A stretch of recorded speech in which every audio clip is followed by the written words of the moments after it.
strengthen and establish you. So as long as we're always trying to put in our part and trying to fight the battle and fight all these sins, God comes from His part and adds on His extra little bit and creates that perfect image. So that was about it. Thank you, guys.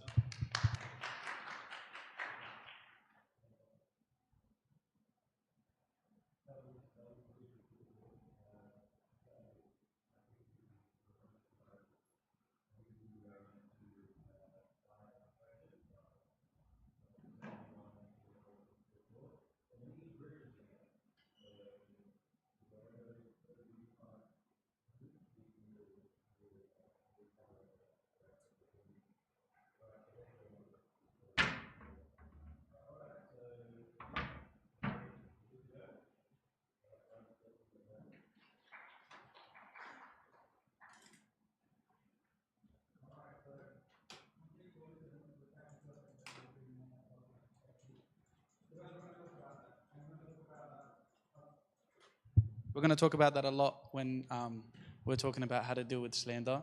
And I think it works perfectly with what you just said.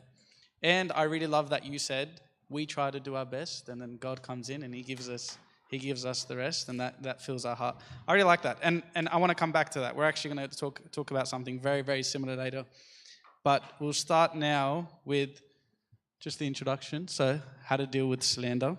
Continuing off of last week, the how to deal with gossip. And I think we got a lot of questions at the end of last week asking, okay, what if someone is speaking badly about me? What if someone is aggressively attacking me and behind my back and they're saying all these things? And Paula was saying, okay, maybe that's slander, so we'll leave that for next week. So yeah, we're definitely going to discuss that today. But I want to emphasize that it's open. So if you want to interrupt me at any time, just put your hand up. If you want to say, that sounds silly, I disagree, say that.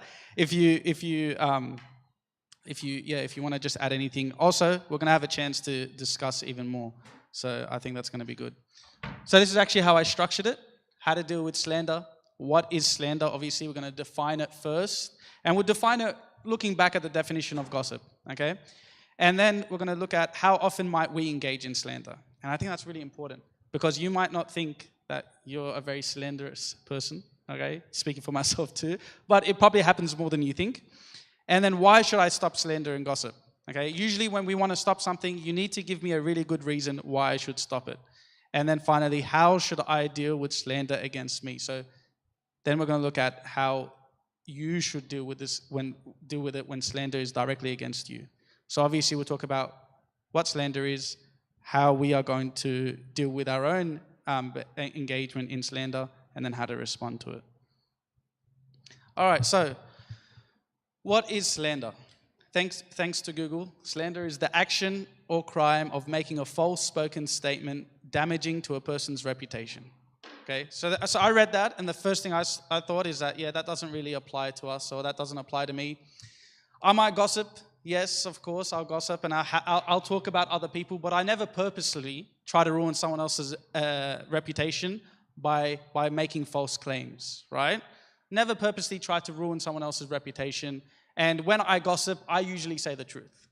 So if someone's doing something wrong or someone's doing something, I just state the facts, okay? So maybe slander doesn't apply to me. But I think it actually does, and I'll tell you why, okay? So I'll just repeat the definition one more time, and it's important that we remember this as we go along. Slander is the action or crime of making a false spoken statement damaging to a person's reputation. All right, so remember that. All right, how often do we engage in slander? So as I said before, you might be thinking, gossip, maybe I do it a lot, slander, not so much. I think this is really important to remember. You don't get to decide when your gossip becomes slander. All right, that is really important. You don't get to decide when your gossip becomes slander. So if you're thinking, yeah, I have engaged in gossip before, but not much slander, there's a problem with that because you don't get to decide when your gossip becomes slander. I put up that photo of the pigeons because last week Paula gave us an amazing story about gossip, and he related it to the story of the pigeons. I'm just going to recount it because I think it's really important. I'll just say it quickly, there was a lady who used to gossip a lot, so she went to her priest. I think that's right. She went to her priest and she said, I gossip a lot, please forgive me. And he said, yep, you're forgiven, you're repentant, you're all good. But I want you to go and grab heaps of pigeons, collect them, and then come back. And she said, here it is, here's all the pigeons, I collected them all. And they said, now let them go. She said, okay, she let them go. Then she told the priest, now what? And he said, go collect them all. She said, no, I can't collect them all. How am I going to go collect them all? And he said, yeah, well, that's exactly what gossip is like. You can say something and you can feel bad about it after, but you can't control where it goes. Same thing with gossip. Every time you talk about a person and you talk about what they do and things that they do wrong, you don't get to control where it goes. It just goes. So it might not be slander when you say it, but you can't control whether or not it's slander after you say it. Okay, you might say that gossip, and then it goes to one person, that one person shares it, and then eventually it becomes slander, it ruins their reputation, it becomes false, and it's all because of you. Okay, a bit harsh, but yeah, that's the case. So if you're worried about, if you're thinking about whether or not you engage in slander, well, think about it. Anytime you're talking about another person, you don't get to decide whether or not it will become slander. Because we have all fallen into the sin of gossiping, but you can't control when it becomes slander. And there's another thing that we sometimes do, idle slander. All right? There are moments when you're having just a random conversation and you're just talking about something, and a person might come up and you might just casually say something negative about them. Negative about them that might not even be true, or it might be a bit exaggerated. And you might think after, oh, why did I say that? That wasn't very nice. And then it spreads, and then that's become slander. Okay? You might just be having a casual conversation, someone else's name comes up, you say something negative, maybe you've had an issue with them in the past, and then you've slandered them, or maybe you've exaggerated. Okay? And another one is when we are aware of the sins of others. Okay? Sometimes people reveal to us the sins or the struggles that they are going through, and we most likely accidentally reveal their sin to other people. All right? They might come up in a topic of conversation and you want to give your input, and you might say, oh yeah, I heard that person does this. You know, he might lie to his parents or something. The person will then take that and say, oh wow, that's interesting. Maybe they go tell someone else and say, oh yeah, I heard he lies to his parents and he hates them. And then they add the little extra part to make it even more juicy. And then they go, and then it keeps going and going and going, and now it's become a whole cycle of slander. All right? Then it'll go back to that person, and that person will link it to whoever said it first, and it's really upsetting. All right? It's like a domino effect. Everyone adds their own 2 cents into it, and it's just slander, back and forth. Okay? And why this usually happens is when you are engaged with the types of friendships and relationships where you just generally have conversations about other people. And I'm not saying it's bad to talk about other people in general, but it is bad to center your conversations on other people. If you are generally engaging in conversations that involve the personal lives or just involve the lives of other people, that is a bad thing. Not because in and of itself it's a bad thing, but most likely it will lead to gossip. Most likely it will lead to slander. Even when you don't mean it. Even when you don't intend. Because once again, you don't get to control when gossip becomes slander. So it's really important that we're aware of that. So what we want to do is that we want to actively think about what we're saying. If I'm already sitting down in a group and notice that the topic of conversation is other people, you got to tell yourself, this can turn into slander real quick. So I got to be careful with that. All right? So I think when we look at it that way, it's actually a bit more common. And it's more common for us even to engage in slander more than we might think. But what are the impacts of that, right? So the impacts of slander, and this is from St. John Chrysostom, but it's a bishop commenting on his commentaries, which is cool. So the saint likened slander to a fat leech, wasting and draining the blood of love. Indeed, my Christians, whoever accuses another does not have love, which is why St. John finds that slander is an offspring of hatred. Very intense, right? But I think it's really good to look at it from that perspective. Okay, slander it's a leech. it's sucking out all the love that's within you. If you are casually just engaging that conversation where you are looking only at the bad in other people, then there's no room for you to love. If your mind is just filled with negativity against others and hatred for others, even if those people have wronged you, your mind doesn't have that space for love. It's like a leech sucking out all the love that's within you. St. John calls slander a shameless arrogation of the divine right. Arrogation means to steal something unrightfully, to unrightfully take something, a role or responsibility from someone else. I didn't know that. So a shameless arrogation of the divine right. Therefore, those who accuse others take from Christ his divine right, and they, the slanderer, becomes the judge of others. Therefore, very rightly does St. John say that slander is a shameless arrogation. Okay? So when we slander, when we talk badly against another person, we're actually telling Christ, hey, hang on, no, I'll judge the person for you. Don't worry. You're telling Christ, I can do it. I'm so good. I can judge that other person. I can tell you what that person has done wrong. And when you think of it that way, it's pretty bad. Okay? And I'd like to put it into perspective another way, is that not only are you telling Christ, I'll slander, I'll judge the other person for you, I'll acknowledge what he's done wrong. You're also telling Christ, I am going to spread hateful things about your child whom you love. Okay? It's like, would you ever tell a father hateful things? Would you ever go up to a father and slander about their son? Of course not.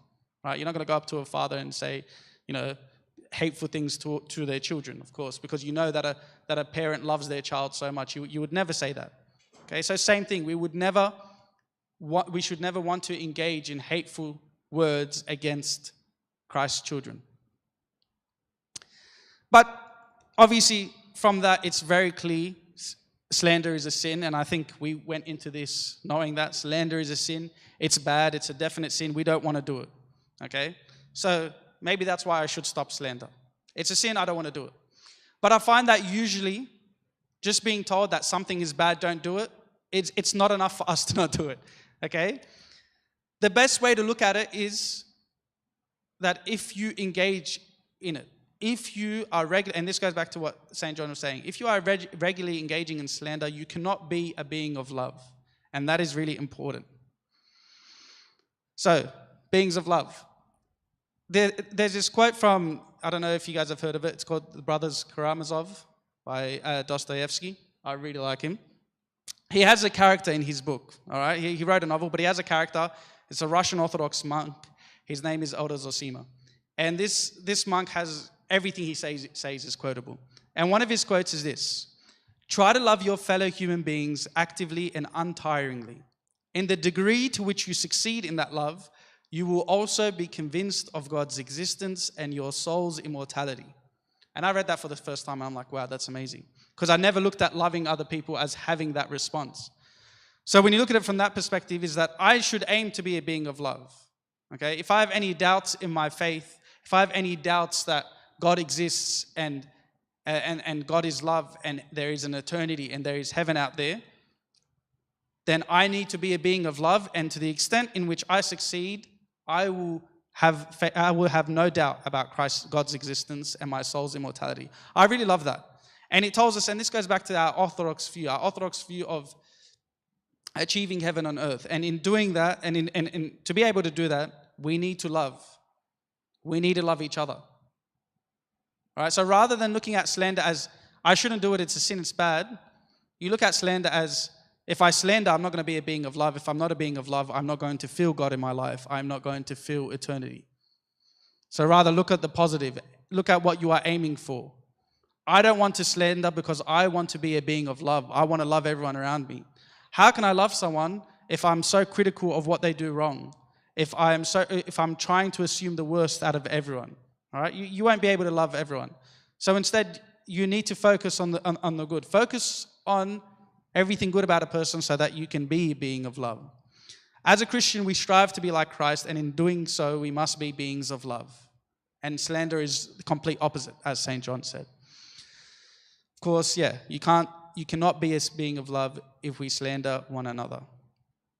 And I want to bring it back to this idea that maybe you might say, oh, but I like to engage in some conversations with my friends, and and sit down at a cafe and just catch up and just talk about the latest juice or whatever.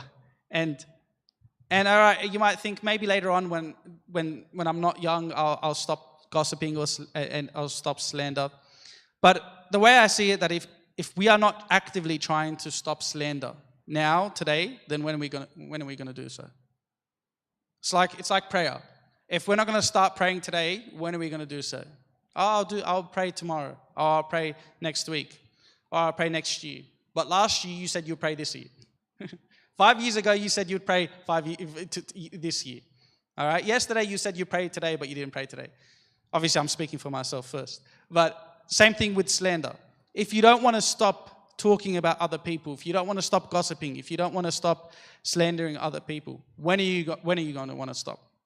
Saint Shenouda has this amazing quote: if we don't do good in this lifetime, when will we do good? And we only get one lifetime, and we only get one lifetime to be beings of love, so that's what we should be focusing on. So before we get to how we can address slander against us, let's look at how did Christ and the saints deal with slander. First one is obviously Christ, and he has a lot of experiences with slander. I'm not sure if you know, specifically with the Pharisees, okay? I know that's a bit small, so I'll just read it. In Matthew 12:23, and this is as common a Bible story as you'll hear. And he was casting out a demon, and it was mute. So it was, when the demon had gone out, that the mute spoke, and the multitudes marveled. But some of them said, he casts out demons by Beelzebub, the ruler of the demons. All right? It's really important to note that Christ is not about to get slandered because he did something wrong, or he was very rude or mean to someone. He's about to get slandered because he did a miracle, which is already amazing to think about. Right?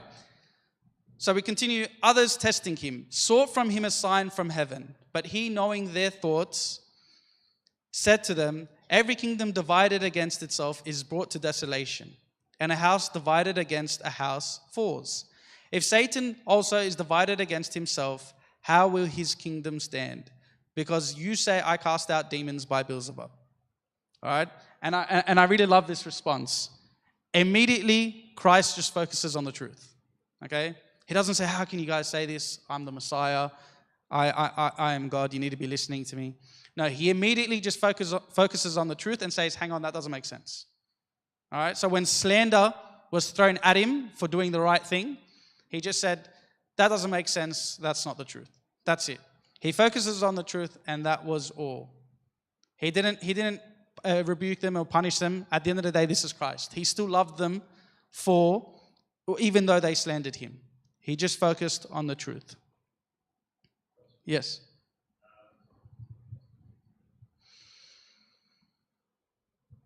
Yep. Okay.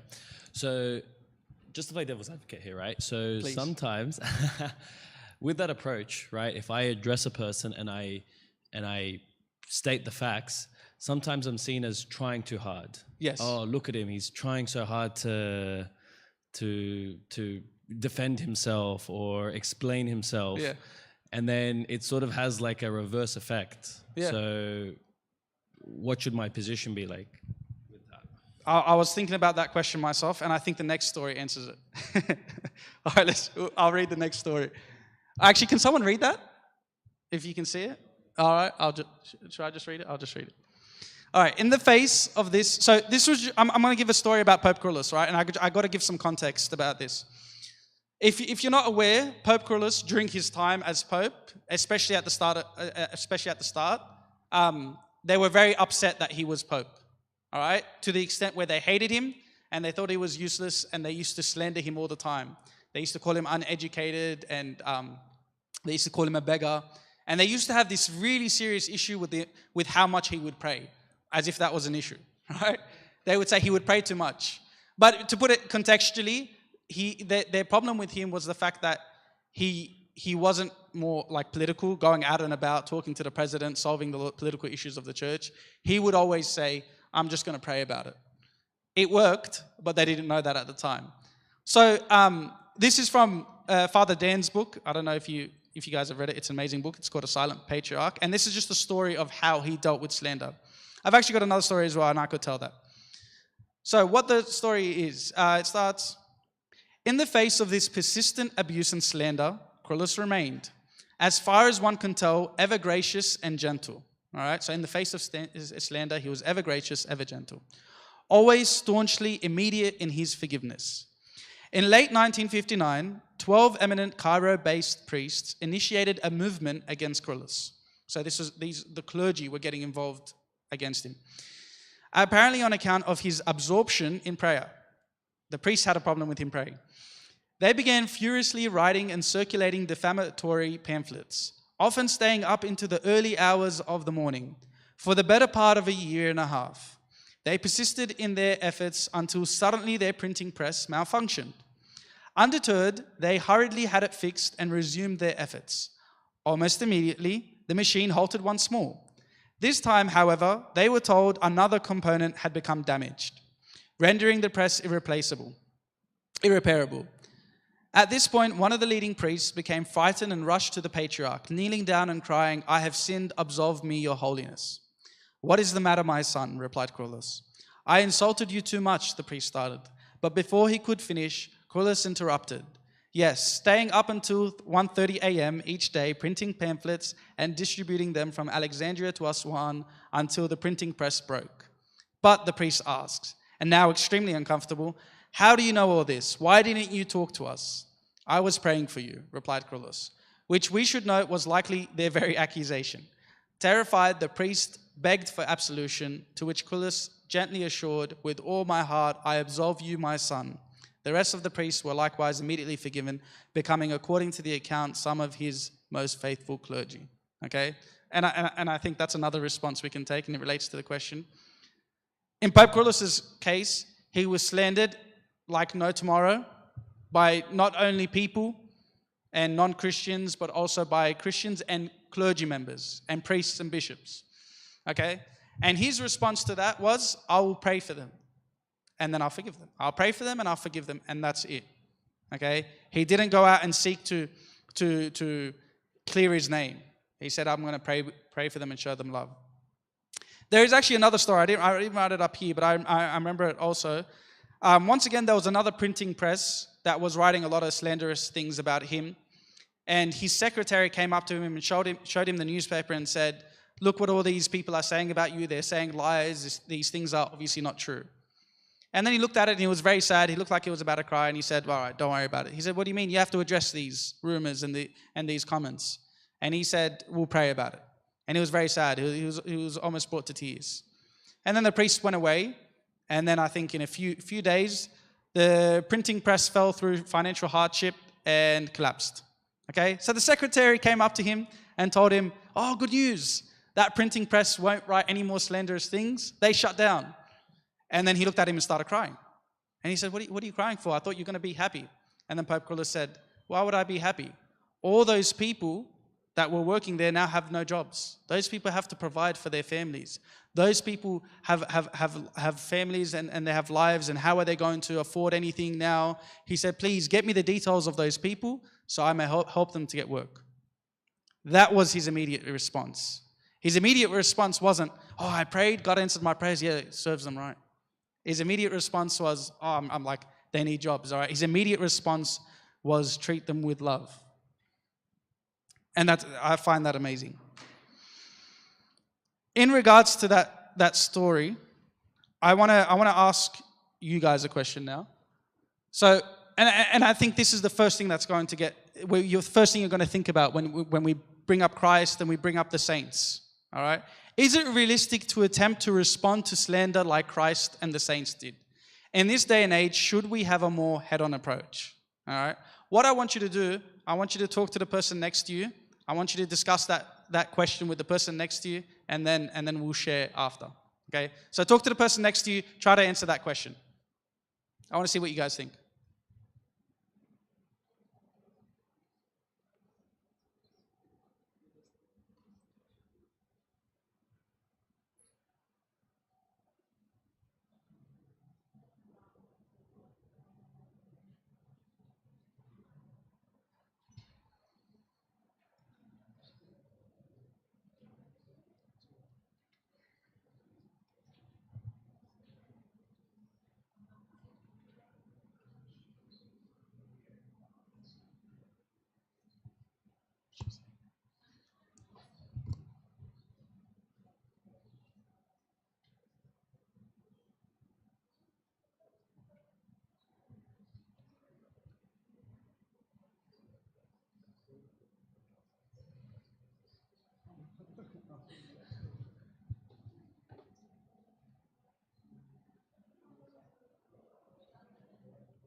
All right, let's hear from you guys. Okay, what did you guys talk about? It looked like a very heated conversation. So I took a more personal approach. So obviously in this day and age, we have a lot of distractions such as social media and things which they probably didn't have back then. However, from another perspective, I take it as everybody's a sinner. So who am I to judge the sins of another person? So I shouldn't worry about the sins of another person or what they do. I should focus on my own self.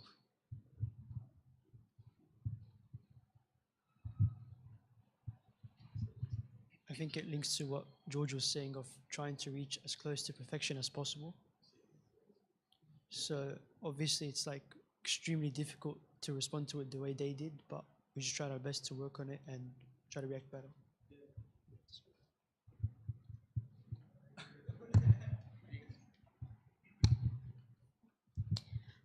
We were just saying that the reason that we might feel a bit differently now is because everyone is so much more connected. And with social media, like back then when people would gossip about you or slander you, it would sort of just be said amongst like your small circle of people that you might see daily or weekly, whereas now someone, can make a tweet about it or put it, in a group chat and it gets passed around. And also another thing about social media is that we feel the need to curate our image and present ourselves a certain way. So we always feel the need to jump in and get some control over our image and what is being said about us and sort of get it under control before it spreads too much. So I feel like now we feel like, we need to quickly clear the air, but at the end of the day, it's the same, whether it's 10 people or 100 people. Like, if you do pray about it and if you do take the more mature approach, people who get to know you will know the true you and not what people are saying about you.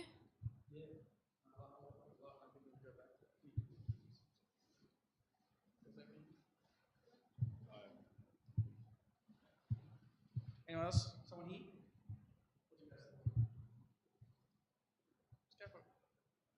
What do you guys say?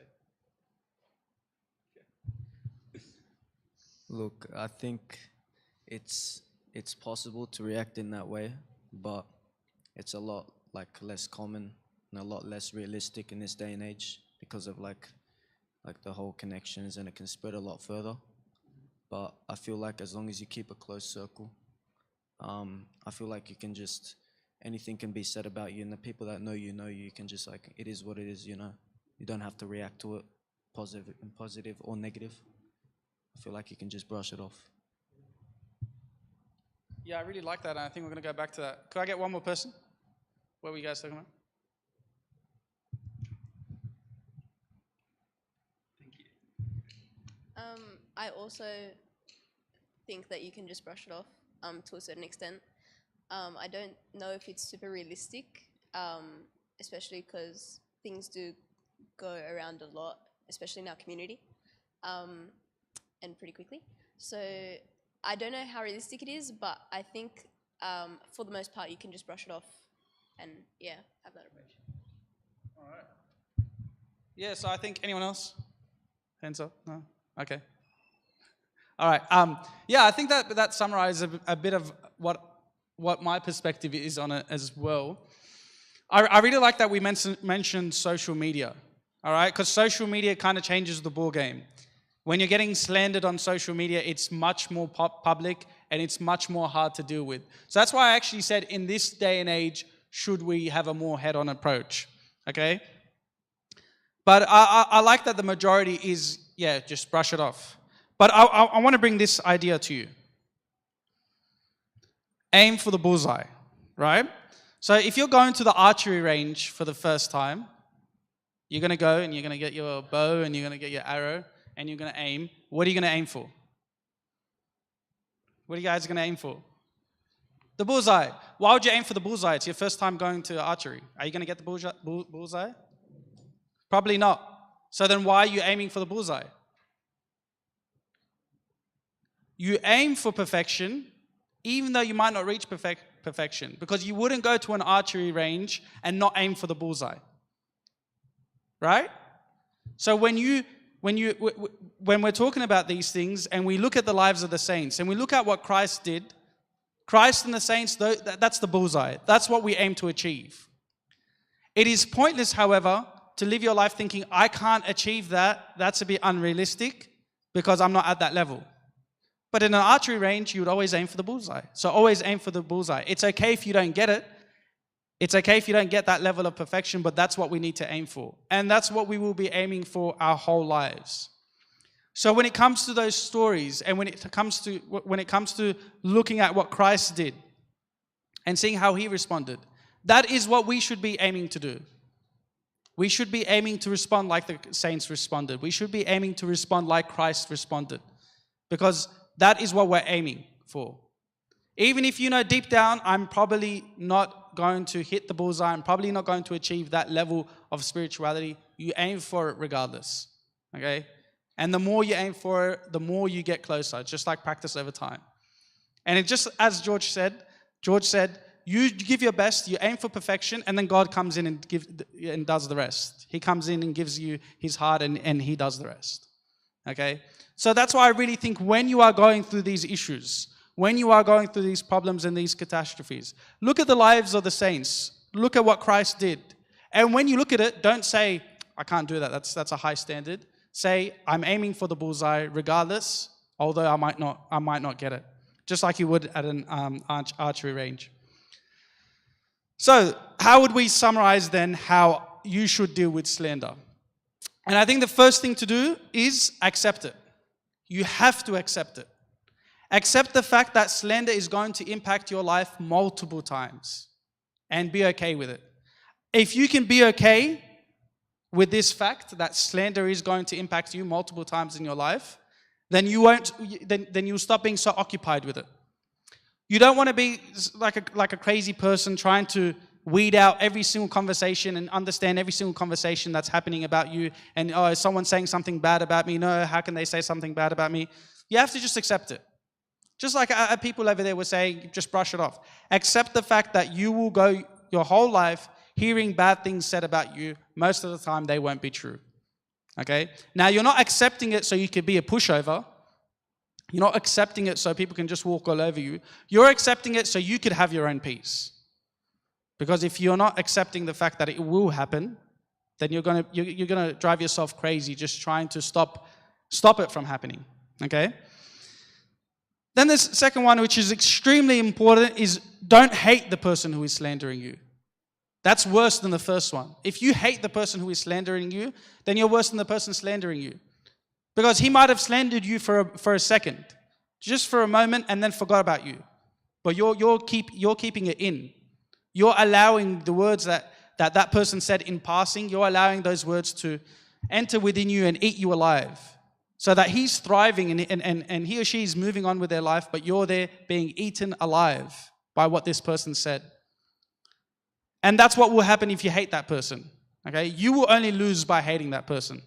So the worst thing you could do is hate that person. Don't hate the person that is slandering you. Even if they are doing it a lot. Don't hate that person who is slandering you. And that's very important for the next point. And this is something that Pope Shenouda used to always say. He says, make excuses for those who wrong you. Assume the best, not the worst. All right? So if you know that someone is slandering you and is saying negative things about you that are definitely not true, then the best thing you can do is assume the best. Make excuses for them. Maybe you could say, oh, probably they're probably going through a really hard time. They're probably experiencing a lot of hardship in their life, or something happened. Maybe they're letting out their anger on something, or they're saying these negative things, but it's because they're going through a lot. Who knows? Maybe in that situation, I would slander worse than him. All right, so you're gonna assume the best of the person. All right, you really don't want to you don't want to allow any hate to come through, and the best way is by assuming the best, making excuses for the person. You'll be much happier if you do that. And then, just like Christ did, when the slander reaches you. So I don't think you should go out and try to address all the slander that is said against you. When the slander reaches you, just like with the Pharisees, the slander came to him, speak the truth. Always speak the truth. And if you are the type of person that only says the truth, then it's very hard for the slanderers to have a hold on you, right? Because if everyone knows that you're the type of person who will always say the truth, then who are they going to believe? They're going to believe you. All right? So you want to be the type of person that is always speaking the truth. And if someone comes up to you with the slander, say, no, that doesn't make sense, not true. Don't worry about clearing a name with an entire essay. Just say that's not true. Just like Christ did. Say that doesn't make sense. The kingdom divided against itself doesn't make sense. Okay? Also, and I think this is just as important, but humans are very fickle. Yes? Yeah. So, on point 1, you were like, you don't have to be a pushover, but what point do you become a pushover?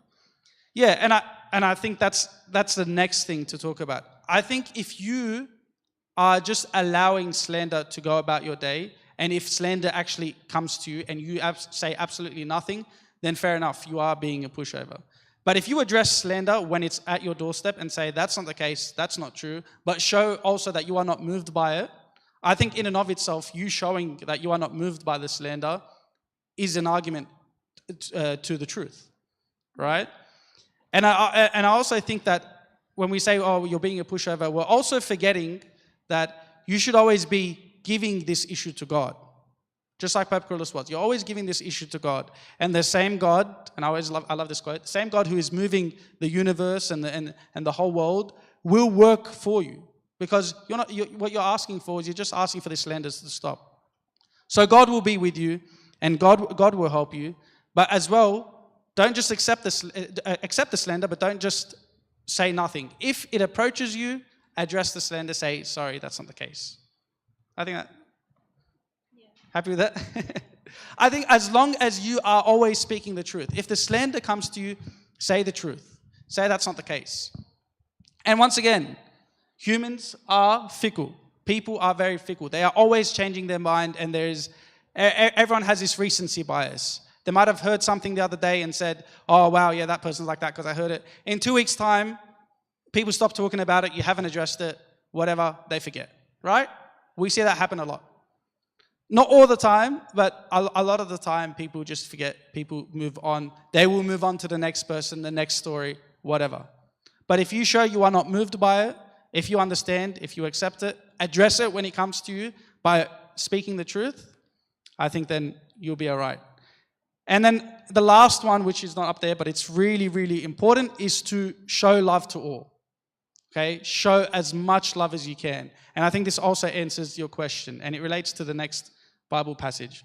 I really think this Bible passage encapsulates our response to slander.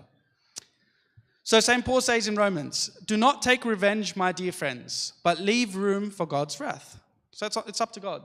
For it is written, it is mine to avenge, I will repay, says the Lord. On the contrary, this is what you should do. If your enemy is hungry, feed him. If he is thirsty, give him something to drink. In doing this, you will heap burning coals on his head. Do not be overcome by evil, but overcome evil with good. And that goes back to being a being of love. If we are being a being of love, and the people who are slandering against us, who are saying all these slanderous things against us, we're still treating them with love. And when they come to us, we're feeding them and we're supporting them, and we're all good with them. That is going to affect them so much. That's going to impact them so much that it's almost like burning a heap of coal on their head. And there's actually context to that verse. So burning a heap of coal on your head was an ancient tradition where people who were very repentant, if they did something very wrong and they were very ashamed of their sin, what they would do is that they'd put a heap of coal on their head and they'd walk around with it, and that was kind of like their penance. So what St. Paul is saying here is that if you treat them with love, no matter what they do to you, they will be so ashamed that they become no longer your enemy. How can someone be your enemy or how can someone continue to slander you if you are still showing them love?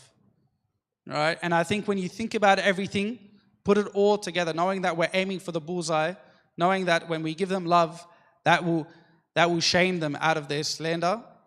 I think that's the ultimate solution, and there could be nothing else greater than that.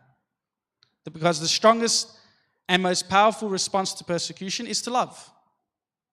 Okay? Because it was love that allowed Christianity to be what it is today. Okay? It's love, God who is love. That's what makes us Christian. That's how we become beings of love. And I don't know any person who can continue slandering against you while all they are receiving in return is love. So I don't actually think that's being a pushover. I think that's being so strong that it's almost shockingly. You're too strong. I'm shocked at how strong you are. I can no longer be your enemy anymore. It's like St. Paul is saying, give them so much love that it's impossible for them to be your enemy anymore. So I think that's it. I hope that addresses how to deal with slander. Do we have any other questions? All right, I'm taking that as a good sign. All right. Okay, go. Ask a question. Go for it. All right, so what if this slander then, like what's being put out there, could impact, say, your career objections? How should you go about that? Because some of the stuff that you were saying there, while it is good to aspire like the saints, in those instances, is it right to then set the floor clear, like make everything clear? Yeah, no, I think that's really good. So obviously, if it's something like your workplace, I'm assuming the people who, like the stakeholders in that situation, will come up to you and say, hey, this is being said about you. What's your part? What would you do? I would say the truth. If they don't believe the truth, and you're saying the truth, and you are remaining Christian in what you're doing and godly in what you're doing, say you get fired, you did what was good, right? And God says in the Beatitudes, Christ says in the Beatitudes, blessed are you when they persecute you for righteousness' sake. You did what was righteous, and they persecuted you. So if anything, you rejoice. I did what was right, and that's all God asked of me. And then I can go to God and say, God, I listened to you. I did what was right. It didn't have the best outcome, but if I am listening to you and I'm obeying what you're saying, then look after me. And I don't think God's gonna not look after someone who is following their commandment. All right, maybe who have something better in store. All right, I think there was a quote I read. I think it was Pope Willis that said this when I was preparing for this. He said, the hardship that you experience directly correlates with the grace that God is about to give you. Okay? And obviously, if you're doing the right thing and you've ticked all the boxes of what a good Christian should do, and that still occurs, well then, as Christ said, blessed are you when they persecute you for righteousness' sake. So I think that's a good thing as well. Okay? And I think God won't leave you. Okay? That answer. Good. Cool. All right. Thank you.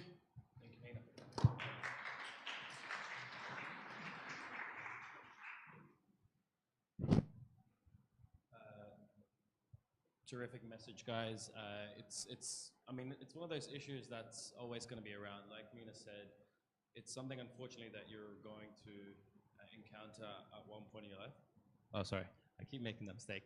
It's one of those things that you're always going to encounter in life, right? Like someone's going to say something about you, or you're going to say something, unfortunately, about someone else. Let's try and minimize us saying stuff about others. And at the same time, there was plenty of tips there about how we should react in these sort of situations. And that way we do keep our peace, which is the most important thing. So that was part 2 of the How to Deal With series. Next week, we will conclude with how to deal with resentment. So gossip and slander is sort of like the outward, like someone saying something or someone saying, like doing something about, like saying something about you outwardly. Then how are you going to deal with that within yourself? Like how are you going to go about your life knowing about this? And Mina did touch a bit about that today, about maintaining your peace, and we'll explain the consequences of losing your peace and a bit more. So look forward to that next week.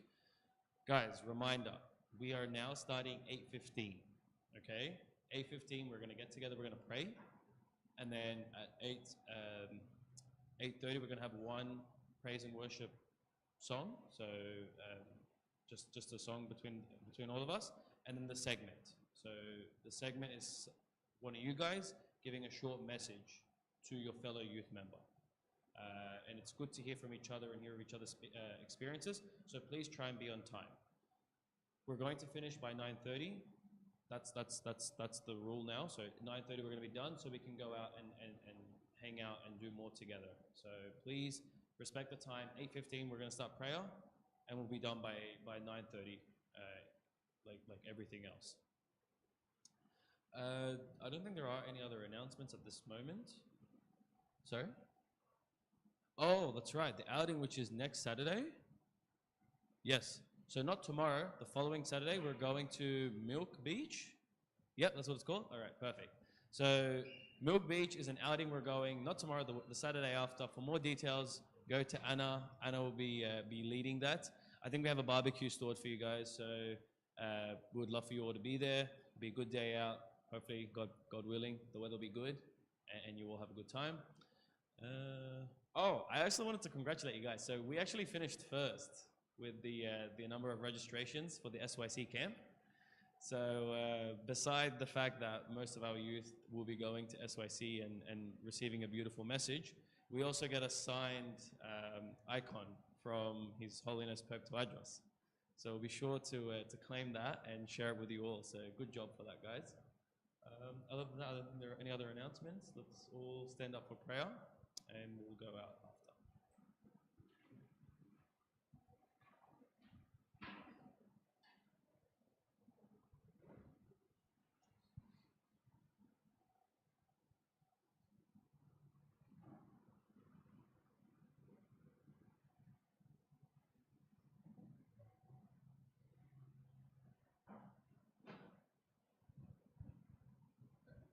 In the name of the Father, the Son, and the Holy Spirit, one God, amen. We thank you, our dear Heavenly Father, for gathering us all here today. We thank you for this beautiful message on this particular issue that we all encounter, and one that's quite common. We ask, O Lord, that you may hold our tongue back from speaking ill of others or showing ill intentions towards others. And then at the same time, Lord, we ask that when we do hear of these situations or these things said about us, that you help us to react in a Christian manner, just like yourself and all the other saints reacted to these situations. We ask, O Lord, that you please give us the wisdom and the guidance to respond accordingly. We ask you, O Lord, that you continue to bless us and guide us in every step of our lives, that everything that we do is in accordance to your will, and that you always support us in all that we do. And most importantly, Lord, we ask you that you forgive us for all our sins. Through the intercessions of Saint Mary, Saint Bishoy, and all your heavenly saints, O Lord, hear us when we pray thankfully.